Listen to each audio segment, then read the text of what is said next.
these are important questions. DeSantis, why didn't he recuse himself? Right. Why is he not going to talk about FISA applications when he signed the last one, when we're told that the bulk of information came from the phony dossier, and telling Jim Jordan he didn't threaten people when we all have talked to people that say he did? He won't answer any questions about the FISA warrant because the only answers he can give is, yes, we did deceive the FISA judges. We acknowledge there are criminals, of course. They rob your house, they steal your phone. They can murder you too if they think they can get away with it. We have all experienced criminals in one way or another. Criminals, as we know, are those who choose personal gain over the rights of others and have no regard for the law. But here's where you need to expand your thinking. Criminals can also succeed in business and politics and can be elected as our leaders. If a criminal became the president, imagine what they could achieve. They could use the full weight of their executive power to commit much larger crimes. Isn't that what Obama did? I mean, think about it. It's being said that he weaponized the FBI and the intel in, I think this is Q, the plan to save the world. You can find it on YouTube. It's like 13 minutes long, but I'm only going to take a few minutes of it just for the gist of it so you get the idea. And ensure they and their friends were enriched to the fullest extent possible. A criminal president could create alliances with other criminal presidents and then collaborate on more global criminal activities. Anything goes. Drug running, human trafficking, whatever makes the big bucks. The 20th century was turbulent with war, economic disaster, famines, and displacement. We have always accepted these things as just human nature and simply the way the world works. Something inevitable and due to the weaknesses of human nature that drive us to these actions. This is where we were all tragically wrong. You are not a criminal. I'm not a criminal. So how can we just assume that it is human nature that is driving all this pain and misery? What if it wasn't human nature at all, and as a result of something more deliberate? Let's do a couple more clips out of it on the plan to save the world. Every president after Reagan was one of these deep state criminals, and their empire got even stronger. With each bad president came new depths America and the world would sink. The world collapsed into darkness. Do you need me to tell you how? Destroyed factories, declining job numbers, sicker people, opioids, destruction of Iraq, Syria, and Yemen with pointless war, displacement of people into Europe, ISIS, terrorism, collapsed governments, poverty, and genocide. Let me just respond with terms of, because it's personal. I was about a year ago on the baseball field in Alexandria, Virginia, and I was throwing balls to Steve Scalise, who was playing second base, and Jeff Duncan and I, who was playing short, decided we'd try to beat DC traffic, and we left probably about 5 minutes before Steve was shot. And as we were leaving, we were getting into a car, and a man who we didn't know came up to us and said, "Are those Republicans on the field?" We didn't think anything of it. We're like, "Yeah, it's the Republican team." We pull away. 2 minutes later, he grabs a rifle, sets up on the third base line. I would have, thank God I wasn't there, because I would have been in that line. And he shoots Steve, and he would have shot 10 or 15 Republicans. And so he was motivated by anti-Trump rage. He was a raving lunatic. But here's the thing. If there were a Fox News viewing Trump supporter who did that for Democrats, the media would view it as the biggest thing in world history. There, they swept it under the rug. People didn't even talk about it after a week. So this incivility, I don't think it's a two-way street. I don't blame Donald Trump for that. I blame that guy and all his left-wing friends for whipping up this frenzy. And I'm leading the fight right now in Congress to censure Maxine Waters for her conduct. And Mueller had the relationship, we know, with Director Comey, James Comey, who we also are learning today. There's a report that he basically, was drafting a letter of pardon, not willing to investigate Hillary Clinton, and he hadn't even talked to her, hadn't interviewed any of her aides, that he was going to let it all go. So all of this seems to point to certain people in Washington who seem to have it out for Donald Trump. all, this report shows that there was special treatment given to Hillary Clinton in the investigation of her case. There is not standard procedures followed in investigating her, and there was special treatment given. There's no doubt that this was not proper process, and the report shows time and time again how Director Comey and others made mistakes, errors in judgment, or deliberate. People can draw their own conclusions, but it was improperly handled. And as Trey said, you then put that up against how the investigation has been handled into the so-called Trump-Russia collusion, and you have a contrast that is shocking in terms of how they handled one presidential campaign compared to another. To despair, not draining. I'd start with energy. I'd cut off America's supply of cheap, abundant energy. I couldn't take it by force, so I'd make Americans feel guilty about using the energy that heats their homes, fuels their cars, runs their businesses, and powers their economy. I'd make cheap energy expensive, so that expensive energy would seem cheap. Yep. I would empower unelected bureaucrats to all but outlaw America's most abundant sources of energy. Coal, After oil. banning its use in America, I'd make it illegal for American companies to ship it overseas. See? If I wanted Americans Tariffs. to feel, I'd use their schools to teach one generation of Americans that their factories and their cars will cause a new ice age. And I'd muster a straight face so I could teach the next generation that they're causing global warming. When it's cold out, I call it climate change instead. Yeah. I'd imply that America's cities and factories could run on wind power and wishes. I teach children how to Wind ignore powers the and hypocrisy solar. of condemning logging, mining, and farming while having roofs over their heads, heat in their homes, and food on their tables. I would never teach children that the free market is the only force in human history to uplift the poor, establish the middle class, and create lasting prosperity. Instead, I demonize prosperity itself, so they will not miss what they will never have. That's exactly what they did. And that's exactly what they were doing until President Trump got elected. That's pretty powerful. I'll give you a little bit more of it because I keep interrupting it. I hope you guys don't mind. It was the teapartylive.tv. Okay, www.teapartylive.tv. I'm not a Tea Partier. I'm not a Republican. I'm not a Democrat. I'm an independent. I don't elect someone because of what they say. I elect someone because of what they do. And I wish America would wake up. I'm really fearful of these kids that are out there picketing and doing all of this, you know, causing hate and discontent. You know, I hope they never find their way to a voting booth, you know, because America will be gone in one short generation. And if you remember, one of our founding fathers said, every once in a while, the tree of freedom has to, you know, has to trim a branch. It's right now. And we're all fighting for our president so that we can make America what it was when I was growing up. You know, I could walk to the store and get, you know, candy without getting mugged on the way home or stepping on some drug addict's needles or in a pile of shit like you would in San Francisco. I'm getting off point. Let's go on. If I wanted America to fail, I would create countless new regulations and sell them cancel old ones. That would be so complicated that only bureaucrats, lawyers, and lobbyists could understand them. That way small businesses with big ideas wouldn't stand a chance. And I would never have to worry about another Thomas Edison, Henry Ford, or Steve Jobs.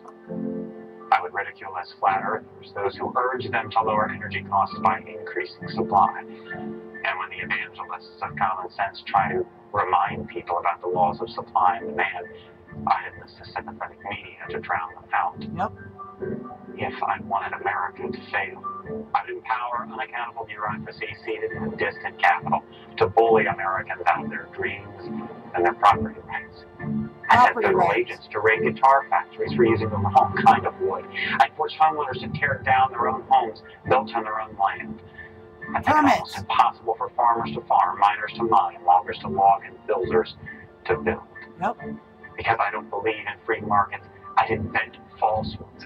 I devise fictitious products like carbon credits and trade them in imaginary markets. I convinced people that this would create jobs and be good for the economy.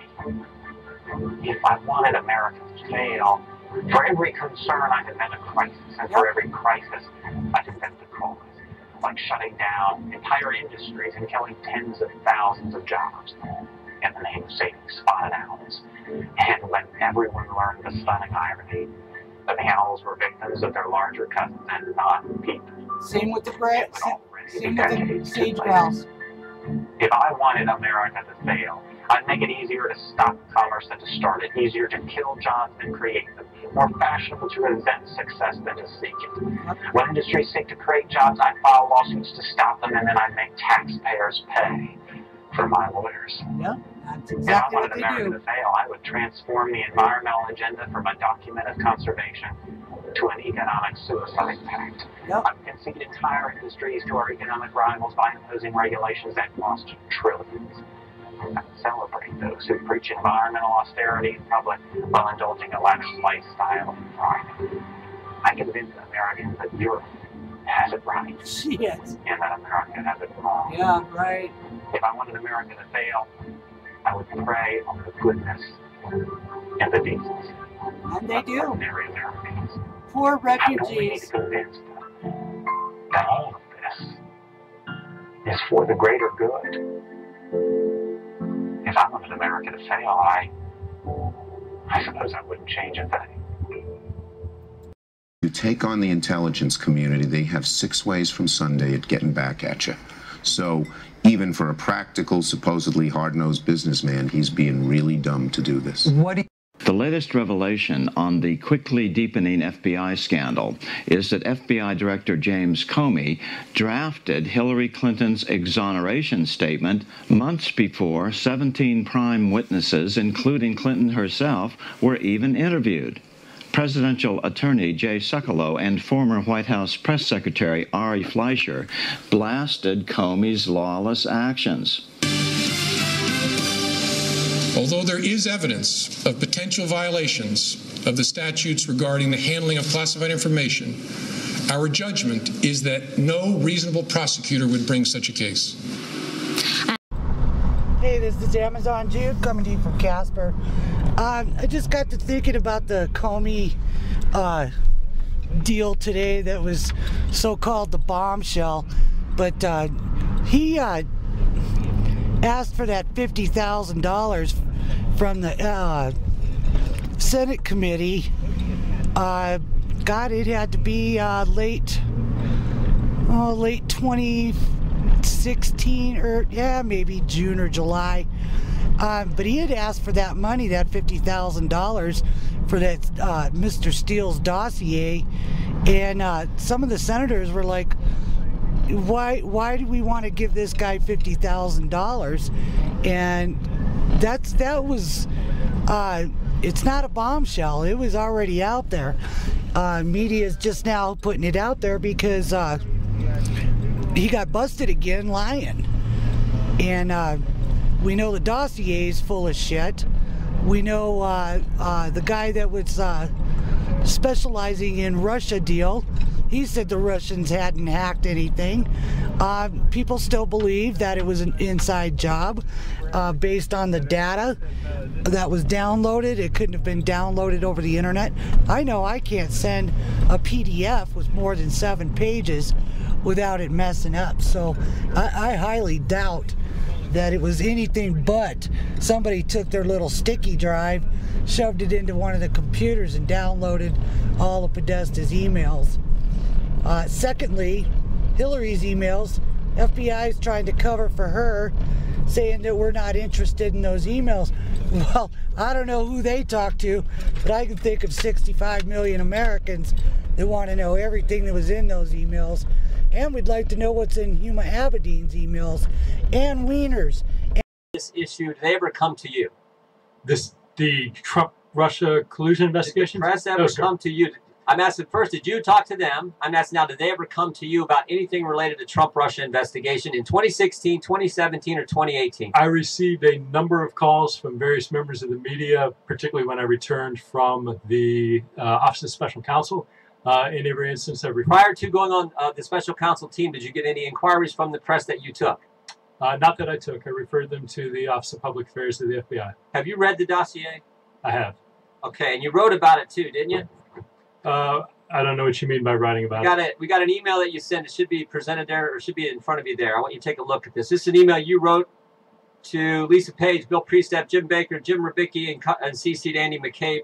Subject line is BuzzFeed's about to publish the dossier. You familiar with this email? I am. All right. Says this: comparing now, the set is only identical to what McCain had. Parentheses, it has differences from what was given to us by Korn and Simpson. You write all that? Congressman, let me answer it this way. First, if I could address the chairman. It's a yes or no answer. Over the break, I was authorized by the General Counsel. Hang on a second. I just want my time so I can do it. Are you addressing me or the chairman? I'd like to address the chairman. This is all going to come together in an answer. Is there a question you want to direct? No, it's something I wanted to answer your question from earlier based on something I've been told by the FBI. Wait. I think I'm aware of what the FBI told you, and you and I will have another chance to talk about that. But right now, the gentleman from Ohio controls the time. You wrote this. That was the question. So, obviously, do you see the from? Here's the from line. Do you see the from line? Congressman, I do. It says I Peter understand. Strzok. Then it says to Lisa Page and a whole bunch of other key people at the FBI. So did you write it? I did write this. All right, let me ask you a couple questions about it. It has differences from what was given to us by Korn and Simpson. Who's Korn? Sir, to answer that question, and I would love to answer that question, and every part of me, and you know why I'd want to answer that question, because you have this information. Who's Simpson? I have been, sir, if I may. I cannot answer that question. You wrote about it. It's now public. Who's Korn? Who's Simpson? Based on direction by the FBI, sir, I am not able to answer questions about ongoing investigative matters. I just want to figure this out. Agent Strzok. You're referencing 3 copies of the dossier. The BuzzFeed copy you have, the one John McCain's staff gave to you, and the one that you said you got from Korn and Simpson. The one McCain gave to you and the one BuzzFeed has are identical in your words, but they have the Korn and Simpson one is different. Sir, here's important. It is important, and I want to answer your question. And here's the position that I'm in, Congressman. I have been directed. May I answer your question? No. Mr. Chairman, may the witness be permitted? Reclaiming my time. Mr. Jordan repeatedly answers the question, doesn't let him answer it. The gentleman from Ohio controls the time. Yeah, shut up, fuckhead. Nadler. I have been directed that I may state that I have read the dossier, that I read the dossier as it came in parts and pieces. You've already told me you read it. And I want to know who Korn and Simpson are. And, sir, what I'm telling you is that I have been directed I may not state the various places. Simpson is one of those so-called Russian spies of opposition research is who he is. And he doesn't want to admit it because 2 different versions of the dossier exist. And they're using that to get FISA warrants on Trump and Manafort and all those guys. And it's fruit of the poison tree, like I keep telling people. You can't get information after the original information was proven to be wrong. You can't use it. It's fucking ridiculous. Throw it away. It's as useless as a piece of paper. Okay, let me ask you this. I got it. I know what you're saying. Did you ever communicate with David Korn? No. Did you ever communicate with Glenn Simpson? No. Did you ever communicate with Nellie Orr? No. Did you ever communicate with Bruce Orr? Yes. When did you communicate with Bruce Orr? My recollection is somewhere between possibly 3 or 4 or 5 times in the late 2016, early 2017 timeframe. What did you talk about? We talked about investigative matters that Mr. Orr was involved in. Did you talk about the investigation we're focused on here, Agent Strzok? My direction from the FBI. Let's go back to the email that you sent that you won't talk about. Are there 3 copies of the dossier as evidenced by what you said this email? Sir, to be clear, I want to talk about this email. I want nothing more than all you want, but you're not talking about it. You're not answering my questions. Are there 3 copies? The 3 copies of what? The McCain copy, the BuzzFeed copy, and the one that I you got even from know Corn he's and talking Simpson. about. Sir, the most I can say is we received a variety of copies of and different. Variety of copies. Oh my God, is this guy stupid? And they've got him working. Oh, he still has a job. His ass would be fucking canned so fast it'd make his dick fall off. Let me ask you one other question. Let me ask you one other question. Glenn Simpson testified in front of the Senate Judiciary Committee on August 22nd, 2017. He was asked, did anyone from Fusion ever communicate with the FBI? His response, no. No one from Fusion ever spoke with the FBI. Bullshit. So here's what I'm having trouble understanding. If Glenn Simpson says no one ever spoke with the FBI, how is it that you got a copy of the dossier from Simpson? Thank you, Chairman.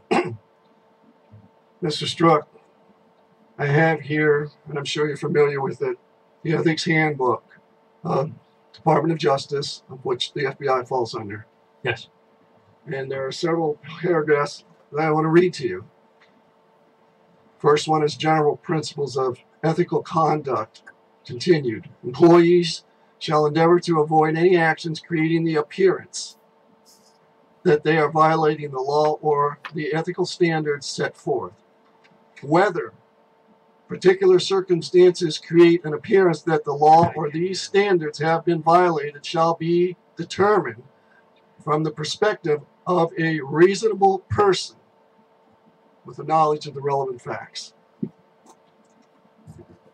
Next one is appearance of impropriety. An employee shall endeavor to avoid any actions creating the appearance that the employee is violating the law or the ethical standards set forth in these guidelines.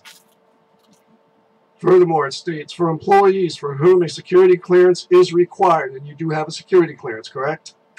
Today I do, yes. You've had one for quite a while, other than the circumstances. 25 years. Yes. For performance of their official duties, prohibited conduct, and more may be grounds for suspension, or revocation of a clearance. This could also result in adverse disciplinary action, including suspension or removal. Under the Hatch Act, all federal employees may vote, express opinions, and make political contributions under the Hatch Act. Active participation in partisan political activities by federal employees is restricted. And employees, and I want you to listen to this very carefully, serving in certain positions are more restricted than others. I think you are a person that falls into that category as well. I am just actually disheartened about the situation that you are in. And I say this with no prejudice. And I think you are your own worst enemy. You have an answer for everything. You have an attitude that is very obvious today. And you are the kind of witness that you and I, as a prosecutor for 18 years, a district attorney and a U.S. attorney, would love to get on the stand. Yep.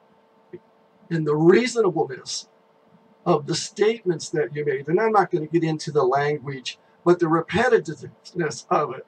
Where was your judgment? What were you not thinking when you were sending the emails and the statements that you made and the comments in that of the people in Virginia? I would expect someone of your caliber to be way above that. Swamp creatures come in all shapes and sizes, and this guy is the swamp. Thank you, Mr. Gozar. The next time you call me and want me to listen to a town hall, I think I will. You got carried away. You got impressed with yourself. Yep. And you're in a position that I'm sorry that that's the case. But if you are trying to draw a distinction, a wide distinction between bias and political opinion, there's not the wide distinction that you are drawing at this point. Because I would bet the farm that if you were sitting next to me as the investigating prosecutor, and I was the prosecutor, and Judge Poe or another judge were handling the case, whether it's civil or criminal, you and I would be pointing out the biases that I see that you have exhibited here.